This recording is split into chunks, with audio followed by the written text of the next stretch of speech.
ঢাকায় বিএনপির একটা সমাবেশ ছিল, প্রচুর লোক হয়েছিল, প্রচুর, মানে কয়েকদিন আগে, ওই বললাম 2 দিন আগে যে শাহবাগের যে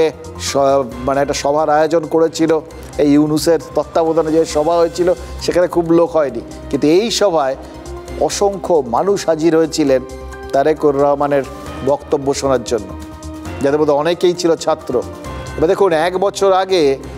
যে ছাত্র আন্দোলন হাসিনার বিপক্ষে আর ইউনূসের পক্ষে ছিল, সেই ছাত্র সমাজের একটা বড় অংশ যদি এখন বিএনপির পতাকার তলায় চলে যায়, তাহলে তো ইউনূসের চিন্তা হবেই। বিশেষ করে বিএনপি যখন সরাসরি তাকে একদম ওই চরম সময়সীমা দিয়ে দিয়েছে, বলে যে ডিসেম্বরের মধ্যে ভোট করতেই হবে, আর যদি ভোট না হয় তাহলে ইউনূসের হালও নাকি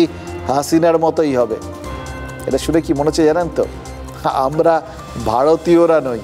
ইউনূসের নিজের দেশের লোকই ইউনূসকে বুঝতেও পারছে না, বুঝতে চাইছেও না, কারণ তারা আর সহ্য করতে পারছে না তাকে।